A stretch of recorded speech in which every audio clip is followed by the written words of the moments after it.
नमस्कार। आज का ये वीडियो उन 10 चीज़ों को निरूपित करना चाहता है जो हमारे जीवन में बहुत बहुत बहुत इम्पॉर्टेंट हैं। ओके।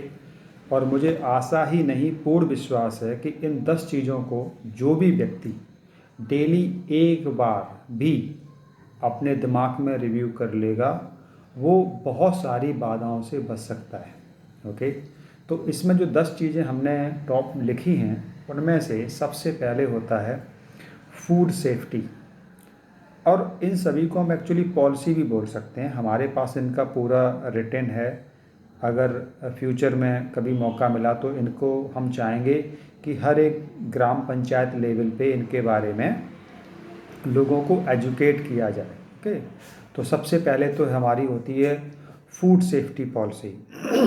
अब फूड सेफ्टी पॉलिसी बिल्कुल सिंपल है कि जो भी हम खाना खाते हैं वो खाना हमारे सेहत के लिए स्वास्थ्यवर्धक है या नहीं, उसके लिए जो भी चीज़ों की आवश्यकता पड़ती है हमें उसकी रिसर्च करके ही हमें उनके बारे में आगे काम करना चाहिए। तो पहला नंबर पे आया फूड सेफ्टी पॉलिसी। दूसरे पे आता है रोड सेफ्टी पॉलिसी।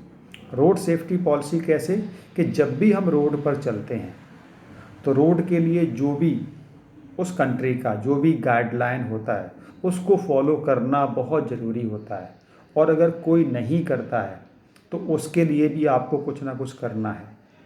क्योंकि कभी कभी होता क्या कि आप तो सेफ्टी को फॉलो करते हैं लेकिन आगे से पीछे से दाएं या बाएं से कोई आपको हिट कर देता है। प्रॉब्लम तो आपकी है। हमारे पास एक ज़िंदगी है और उस ज़िंदगी में भी हम अगर रोड सेफ्टी को फॉलो नहीं करें तो पता नहीं हमारी ज़िंदगी कब कहाँ कैसे हो जाए। ओके। तो दूसरे नंबर पे आती है रोड सेफ्टी पॉलिसी। जैसे अगर आप गाड़ी ड्राइव कर रहे हैं तो आप सीट बेल्ट लगाएं। अगर आप टू व्हीलर पे हैं तो आप हेलमेट का प्रयोग करें, जूते पहने, हाथों में अच्छे तरीके से सेफ्टी वाले पहने, कपड़े अच्छे पहने जिसकी जो जल्दी में आपको प्रोटेक्ट कर सकें। ओके। तो नंबर 2 पे हुआ आपका रोड सेफ्टी पॉलिसी। तीसरा है इक्विपमेंट सेफ्टी पॉलिसी। जब भी आप कोई भी चीज़ को यूज़ करते हैं तो आप जो भी यूज़ कर रहे हैं उसकी सेफ्टी का ध्यान रखें।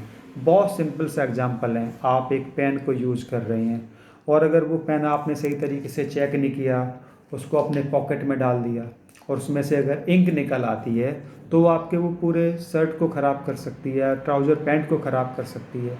और अगर आप कोई मशीन को यूज़ करते हैं और आपको उस मशीन का मैनुअल स्टैंडर्ड ऑपरेटिंग प्रोसीजर नहीं मालूम है और आप उसको यूज़ करने लगे तो आपको प्रॉब्लम हो सकती है।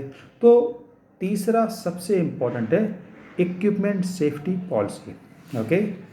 उसके बाद में चौथे नंबर पे आती है क्वालिटी सेफ्टी।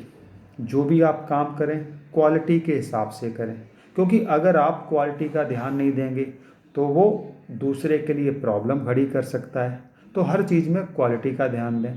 वैसे तो इन सब का आईएसओ में सर्टिफिकेशन होता है, हर पॉलिसी के पीछे आपको डॉक्यूमेंटेशन करना पड़ता है, लेकिन आज इस वीडियो के माध्यम से हम आपको बस इतना ही बताना चाहते हैं कि इन बिंदुओं पे आपको हमेशा ध्यान रखना है। तो चौथा हमने बताया क्वालिटी सेफ्टी। ओके। उसके बाद आता है 5वें नंबर पे स्मोक सेफ्टी। स्मोक सेफ्टी बहुत सिंपल है। कोई भी घर में जहाँ पे भी किसी भी चीज़ को पकाने में या जो चीज़ से जलने पे स्मोक निकलता है उसका हमें विशेष ध्यान देना है। उस कार्य को करते समय जहाँ पे स्मोक होने के चांस हैं, जो निकल सकती है जलने के बाद या किसी भी प्रोसेस में, जैसे इलेक्ट्रिक हो सकता है, स्लिप ट्रिप फॉल का केस के द्वारा कोई भी अनहोनी हो सकती है, अगर वहाँ स्मोक हो सकती है तो वो हमारे लिए बड़ी डेंजर है। ओके। तो कोशिश करें कि जहाँ जैसी चीज़ें सेफ्टी के साथ स्मोक के द्वारा आप बचने की कोशिश करें। क्योंकि होता क्या है कि अगर कहीं किसी कारणवश फायर लगती है तो 2 मिनट के अंदर फायर जो है 400 से लेके 800 डिग्री सेल्सियस टेम्परेचर को भी प्राप्त कर सकती है और बहुत तेज़ी से आग बढ़ती है। ओके। तो देखते देखते बहुत बड़ा भयानक रूप ले लेती है आग। तो इसलिए आप स्मोक का बड़ा ध्यान दें। 6वें नंबर पे होती है इन्वायरमेंटल सेफ्टी पॉलिसी। अब इन्वायरमेंटल में सर बहुत बड़ा विषय है, कभी मौका मिलेगा तो डीप में बात करेंगे। इन्वायरमेंटल में क्या होता है, जल, जंगल और ज़मीन, इसको हम कैसे प्रोटेक्ट कर सकते हैं उस पे हमें ध्यान देना चाहिए। ओके। और देखा जाए, अगर जैसे आज मैं सांस ले रहा हूँ, ओके, तो कहने के लिए यहाँ पे जो भी हम एयर है, वो जो जिन पेड़ों से वो एयर निकलती है, वो पेड़ पेड़ मैंने नहीं लगाए, लेकिन आज भी जो है मैं फ्रेश एयर ले पा रहा हूँ क्योंकि किसी ना किसी ने पेड़ों को लगाया है। ओके। आज मैं अगर अच्छा सा पानी पी रहा हूँ तो वो किसी ना किसी व्यक्ति के द्वारा, चाहे हमने समर लगवाई हो या किसी ने अच्छे से वाटर कंजर्वेशन किया, इसलिए आज मैं पानी मिल रहा है। ओके।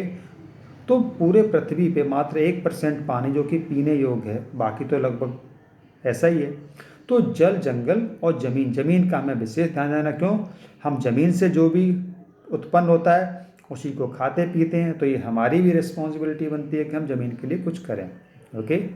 उसके बाद में नॉर्मल लाइफ में क्या होता है, 7वें नंबर पे आता है, उसको बोलते हैं पेस्ट मैनेजमेंट सिस्टम। पेस्ट मतलब जो भी, जैसे आपका मच्छर हो गया, मक्खी हो गया, ओके, और चूहा हो गया, ये 3 ऐसी चीज़ें होती हैं जो कि आपकी लाइफ को ख़राब कर सकती हैं। ओके। इनसे बचने की हम सबको कोशिश करनी चाहिए। ओके। तो पेस्ट मैनेजमेंट का ध्यान रखें, और जिससे कि ये पेस्ट ना हो तो ज़्यादा अच्छा है। ओके। इन सब के उपाय हैं। ओके। आप डिस्कशन हमसे कर सकते हैं, हम आपको पूरा गाइड करेंगे। उसके बाद होता है 8वें नंबर पे प्रोक्योरमेंट मैनेजमेंट। प्रोक्योरमेंट मैनेजमेंट क्या होता है? जब भी आप कोई चीज़ खरीदते हैं तो वो चीज़ खरीदें जो कि आपके लिए सही है, क्योंकि एक बार आपने कोई चीज़ खरीद ली, उसके बाद तो आपका उसका प्राइस डाउन ही होना है। तो प्रोक्योरमेंट करते समय उस चीज़ का ध्यान रखें कि वो हमारे लिए कैसे, कहाँ सहायक होगा, और उसकी जो भी बेस्ट इन्फॉर्मेशन है वो पहले लें, तब उसके बाद में रिसर्च करने के बाद आप कोई चीज़ खरीदें। उसके बाद 9वें नंबर पे आता है waste management. Okay. Waste management बहुत ज़रूरी है। कहने के लिए तो वेस्ट मैनेजमेंट है, लेकिन हकीकत में देखा जाए तो इस पृथ्वी पे कोई भी चीज़ वेस्ट नहीं होती है। सब चीज़ जो है ना किसी तरीके से आप यूज कर सकते हैं। ओके। उसके लिए भी बहुत अच्छी रिसर्च है, आप हमसे उसके बारे में जानकारी ले सकते हैं। लेकिन वेस्ट को सही तरीके से यूज़, रिड्यूज, रीयूज, रिसाइकिल करना चाहिए, तब उसका हमें प्रयोग करना चाहिए। ओके। और 10वें नंबर पर जो हमें लगता है कि सबको होना चाहिए, कि आप जो भी पढ़ाई करते हैं वो स्किल बेस्ड पढ़ाई करें। ओके। जिससे कि जिसका आप प्रयोग करके जीवन में सफलता अधिक से प्राप्त कर सकें। तो बहुत बहुत धन्यवाद। इन 10 चीज़ों को आप ध्यान रखें। आपका जो आपने हमें 8 मिनट का समय दिया, उसके लिए बहुत बहुत शुक्रिया। Thank you.